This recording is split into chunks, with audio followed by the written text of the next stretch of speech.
I think the time to buy a house is when you need one. And And when do you need one?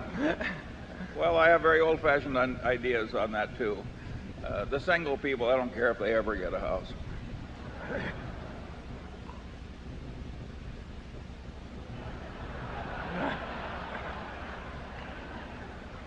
When do you need one if you're married, Charlie? I'll follow up here for the. You need one when your wife wants one. Yeah, yes. I think you've got that exactly right. I would like to know what your prediction is for Coca-Cola's long-term growth versus Pepsi-Cola's recent efforts to increase their competitiveness with Coke. Yeah.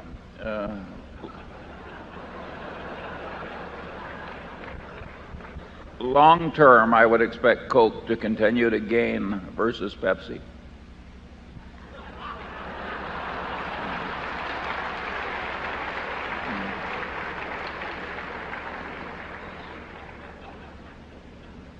What has he been doing while I was gone? What'd you say, Charlie? I knew I was taking a chance.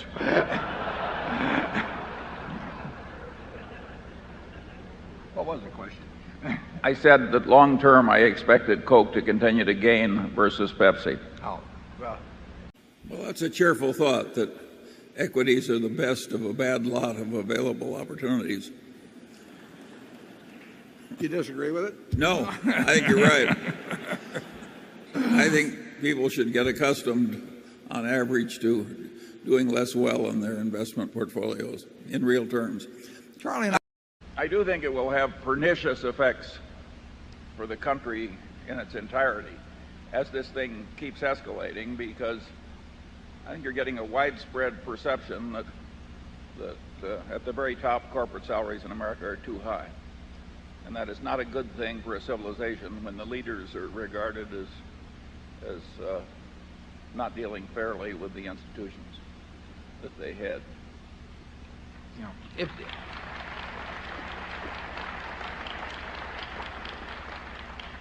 And as for the corporation consultants who advise on salaries, all I can say is that prostitution would be a step up for them.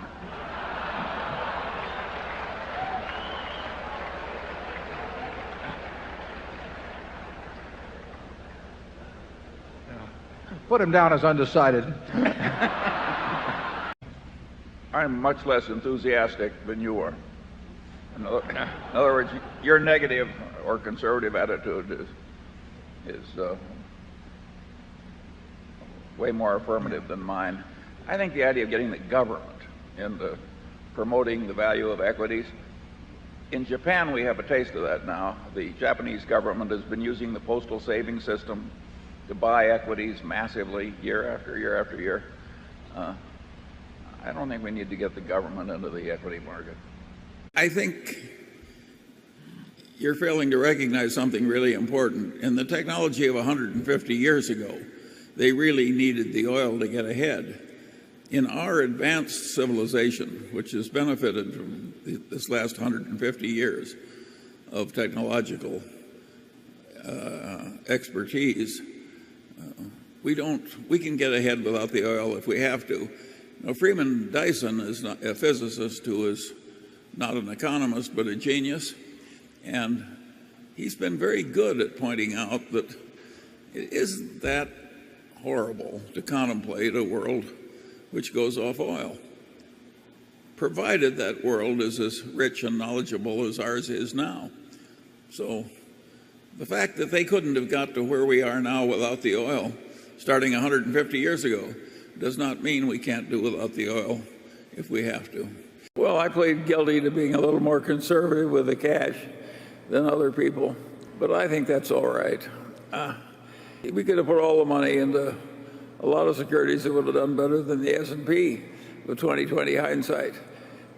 Remember, we had all that extra cash all that period if something had come along in the way of opportunities and so on. I don't think it's a sin to be a little strong on cash when you're as big a company as we are. We don't have to.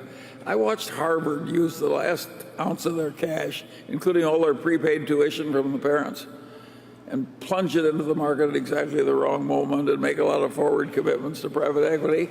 And they suffered like 2 or 3 years of absolute agony. We don't want to be like Harvard. Plus timber and a whole bunch of things. What? I mean, plus timber and I mean. Yeah, we're not going to change. No. What's really interesting on this issue is that so much of the bad behavior does not come from malevolence or overweening greed or anything like that. It comes from subconscious poor cognition that justifies a lot of behavior that's really not justifiable if it's better understood. And that happens to practically everybody. And the cure is very difficult. The best cure is to have a system where the people who are making the decisions bear the consequences. And that's why the system that Wall Street created, where nobody really owned the mortgages, they just passed them rapidly to somebody else at a profit. And so nobody felt any responsibility that the mortgages be any good. Systems like that at a basic level are irresponsible systems. Well, I don't own any indexes, and I have always been willing to own just 2 or 3 stocks, and I have not minded that everybody who teaches finance in law school and business school teaches that what I'm doing is wrong. It isn't wrong. It's worked beautifully. I don't think you need a portfolio of 50 stocks if you know what you're doing. And I hope my heirs will just sit. My heirs hope that I'll change my will. Of course there are terrible problems, and of course reduced expectations are the rational way. There is no better way to be happy than getting your expectations down. It's much easier than Getting your results getting up. your results up. You know? It's just we never know anything here except the most elementary common sense. It's amazing that it's sufficed for us. Well, I think we've still got an awful lot of companies with big moats, and a lot of them are very, and some of our industrial brands were just incredibly strong in the niches we're in. So the Berkshire shareholders don't need to worry about we're just one big morass of unprofitability or anything like that. Well, I think the right strategy for the great mass of humanity is to specialize. Nobody wants to go to a doctor that's half proctologist and half dentist, you know. and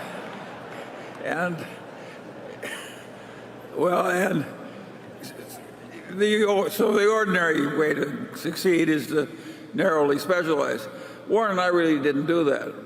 And we didn't because we prefer the other type of activity.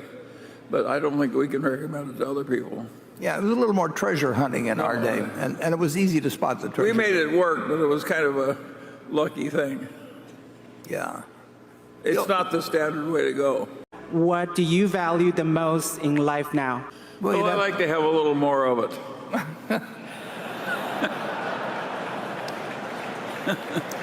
It's Anybody's lucky if he gets so that what he spends his time at he really likes doing. That's a blessing. yeah, we've had so much good luck in life. It sort of blows your mind, starting with being born in the United States, and Canada would be fine too. Incidentally, I don't want to offend anybody. Integrity is very important. It's the safest way to make money also. There's an occasional perfect knave who succeeds pretty well with money, but that kind of success reminds me of what Pope Urban said about Cardinal Richelieu. He said, if there is a God, Cardinal Richelieu has much to answer for. But if there is no God, he's done rather well. The integrity is important. It's terribly important. And of course, everybody mouths the integrity even when it's lacking. So it's difficult to be sure that professing integrity is the same as having it. What I think is interesting about the 3G situation, there's a long series of transactions that worked very well.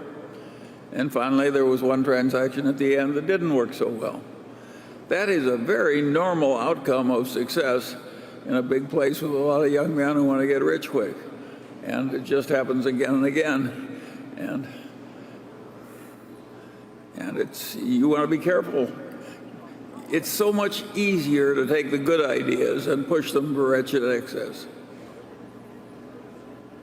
Yeah, the truth of the matter is that we have decentralized power in the operating businesses to a point just short of total abdication. And we don't think our system is right for everybody. It has suited us and the kind of people that have joined us. But we don't have criticism for other people like Emerson Electric or something who have operating plans and compare performance quarterly against plan and all that sort of thing. It's just not our style. Well, having the main technical problems of civilization, which of course are all energy related, having a solution that's on the horizon and nearly here, that is not a small benefit to humanity. That is the biggest single problem we have. So of course I'm optimistic about that. And I'm optimistic about the culture that generally pervades in Berkshire, because I think it will continue to work. And of course it gives me some pleasure to see people that have had it tough for a long time through their own extreme efforts and talents. I'm optimistic about life. If I can be optimistic when I'm nearly dead, surely the rest of you can handle a little inflation. Well, I do think it's true that if the world goes to hell in a handbasket, that you people will be in the right company. We've got a lot of cash and we know how to behave well in a panic. And if the world doesn't go to hell, are things so bad now? Yes, if you're planning to teach business valuation, and what you hope to do is teach the way people teach real estate appraising. So you can take any company, and your students, after studying your course, will be able to give you an appraisal of that company, which will indicate really its future prospects compared to its market price. I think you're attempting the impossible. Yeah, probably on the final exam, I would take an internet company, and I would say the final exam, the question is, how much is this worth? And anybody that gave me an answer, I would flunk. Right.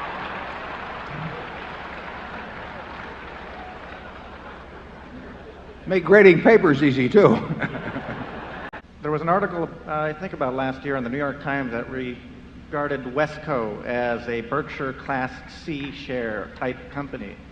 And I'd like to know your comments on that. And the second question is, if I were to write you a check for the operating businesses that Berkshire owns, how much would it have to be?